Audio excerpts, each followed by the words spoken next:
Absurdism and Stoicism, Searching for Happiness and Meaning in a World Without Answers. In a world that often confronts us with indifferent silence and a seeming lack of purpose, the search for meaning in life is a profoundly human journey. Albert Camus, with his thought-provoking philosophy of absurdism, offers a unique perspective on this restlessness. He invites us to confront the existential tension between our deep desire to find meaning and the universe's perceived lack of definitive answers, a contradiction he brilliantly coined the absurd. This essay will delve into Camus's ideas and, in a practical and didactic way, explore how the timeless principles of Stoicism can be applied to our daily lives to live fully, finding happiness and building personal meaning amidst what may seem like a scenario without answers. Camus's view of the absurd is beautifully illustrated in his work, The Myth of Sisyphus. He compares life to the eternal task of Sisyphus, who is condemned to push a boulder up a mountain, only to watch it roll back down to the bottom in a seemingly endless cycle. This powerful image resonates with the repetitive and sometimes seemingly purposeless nature of human existence. Imagine yourself in a daily routine: wake up, work, eat, sleep, and repeat. Camus asks, why are we here? Why do we work so hard, only to face death one day? Historically, many societies found solace in religion, which offered a divine purpose and answered these big questions. However, modernity, driven by scientific advancement and discoveries like Darwin's theory of evolution, began to challenge these structures. It was in this context that Friedrich Nietzsche, with his famous and provocative statement, "God is dead and we have killed him," foresaw the existential void that the decline of religion could generate, paving the way for nihilism, the belief that life has no intrinsic value, meaning, or purpose. This emptiness can in fact lead to depression and anxiety, as it leaves us asking, why would we care about anything? Camus's genius lies in his response to nihilism. Rather than succumbing to despair or apathy, he invites us to courageously embrace the absurd. For Camus, happiness is not found despite the absurd, but in the absurd. Like Sisyphus, he suggests we imagine the hero finding joy and satisfaction in the struggle itself, in the continuous effort, even knowing the futility of his task. This is the essence of a resilient and defiant spirit. Camus proposed three main ways to confront the absurd, but made his preference clear. Philosophical suicide. This is not physical suicide, but rather the blind adoption of a belief system, religious or ideological, to avoid the painful reality of meaninglessness. Camus saw this as an escape, a renunciation of the genuine search for truth. Camus vehemently rejected this option, arguing that life, despite its difficulties, should be lived intensely. Absurdism, his preferred path. Here the proposal is to accept the inherent meaninglessness of life and focus on living boldly with a "so what" attitude. This implies a self-liberation from social norms, the creation of personal meaning in chaos, and the acceptance of suffering as an intrinsic part of existence. Man finds himself face to face with the irrational. He feels within himself his longing for happiness and reason. The absurd is born from this confrontation between human necessity and the irrational silence of the world. If absurdism offers us a powerful lens through which to see and understand the human condition, Stoicism presents us with a practical instruction manual for navigating it. This ancient and wise philosophy, with its emphasis on self-control, virtue, and acceptance of what we cannot control, acts as a perfect complement to Camus's vision. It empowers us to construct personal meaning, cultivate happiness, and live fully, even in the absence of a predefined universal purpose.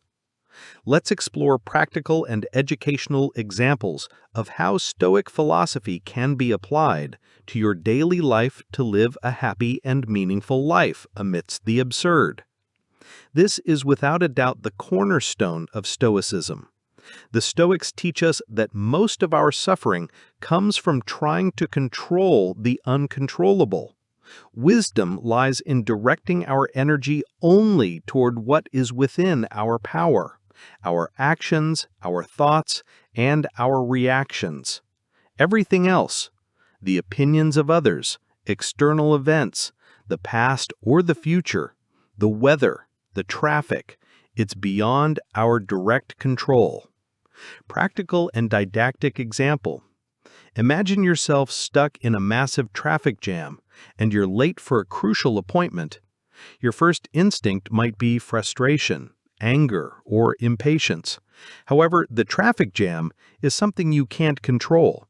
What you can control is your reaction to it. Instead of honking and complaining, how about using this time for something productive? Call a friend you haven't spoken to in a while, if it's safe. Listen to an inspiring podcast, practice mindful breathing to calm your mind, or simply accept the situation calmly, remembering that frustration only increases your own suffering without changing the reality of traffic. In a world where the search for big answers can be frustrating, the ability to find joy in the little things and appreciate the present moment becomes an invaluable skill. Gratitude and mindfulness are fundamental Stoic practices. Practical and didactic example. Instead of starting your day thinking about everything you lack or future worries, set aside a few minutes for a gratitude practice. Grab a notebook or simply think of 3 things you're genuinely grateful for. It could be something as simple as the comfort of your bed, the smell of the coffee you're about to drink, the opportunity to learn something new, or even the rain refreshing the air. Practice mindfulness throughout the day. When eating lunch, savor each bite, noticing the flavors and textures. When talking to someone, pay full attention to them without thinking about your next response. This practice anchors you in the present and reduces rumination on the big whys. Amor fati is a Latin expression meaning love of fate. This is one of the most profound ideas of Stoicism, the ability to accept and even love everything that happens, not with passive resignation, but with an active understanding that everything is part of the intricate tapestry of life. It means seeing obstacles not as impediments, but as opportunities. Practical and didactic example. Imagine you received harsh, negative feedback at work. Your first impulse might be defensiveness, shame, or discouragement. However, by applying amor fati, you can choose a different approach. Instead of lamenting, accept the criticism as a fact of the moment. Ask yourself, what can I learn from this? Is there any truth in this feedback, even if it's uncomfortable? See it as an opportunity for growth. You can't control the criticism itself, but you can control how you process it and use it to become a better professional. The pain isn't in the event, but in your interpretation and resistance to it. For the Stoics, virtue is the only true good and the basis of happiness. Things like health, wealth, beauty, or reputation were considered indifferent. That is, they are not intrinsically good or bad. They may be preferable, it is better to have health than not, but they are not essential to a virtuous and happy life. This frees us from the incessant pursuit of external things that, in the end, do not guarantee inner peace. Practical and didactic example. You dedicated months to a major personal project that, in the end, did not turn out as you expected or even failed. Frustration is natural. However, a Stoic would recognize that the external success or failure of the project is indifferent. What truly matters is your virtue during the process, your effort, your dedication, your integrity. Instead of despairing over the loss of the outcome, focus on learning from the experience, maintaining your integrity, and seeking new opportunities. Your happiness does not depend on the outcome of the project, but rather on how you behaved during it. Great Stoics like Seneca practiced daily self-assessment. Before going to sleep, they would review their actions and thoughts of the day as if judging themselves to learn and improve. Practical and didactic example.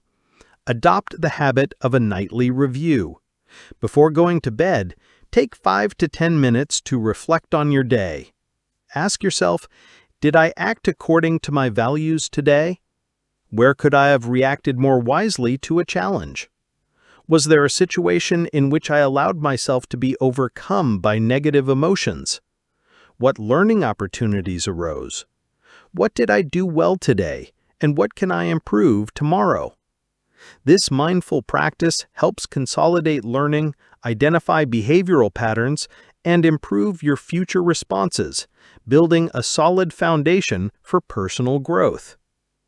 Albert Camus' philosophy of absurdism offers us a liberating truth. While life may lack absolute answers and a predefined purpose imposed by the universe, we have the inherent freedom to create our own meaning. We don't need to lose ourselves in the search for a grand universal purpose. Instead, we can find happiness in the journey itself, in the daily struggle, in our resilience, and in the celebration of small joys. Stoicism, in turn, provides us with the practical manual and mental tools to live this life with wisdom, emotional control, and virtue. By integrating the powerful lens of absurdism with the pragmatic strategies of Stoicism, we are empowered to embrace the freedom to shape our own meaning, accept with serenity what we cannot change, and focus our energy on what truly matters: our choices, our attitudes, and our constant pursuit of a happy, authentic, and meaningful life. In a world that can sometimes seem chaotic and meaningless, true joy and purpose lie in becoming the conscious authors of our own story, living each moment with courage, wisdom, and resilience. Which of these Stoic principles do you find most challenging to apply in your daily life, and why?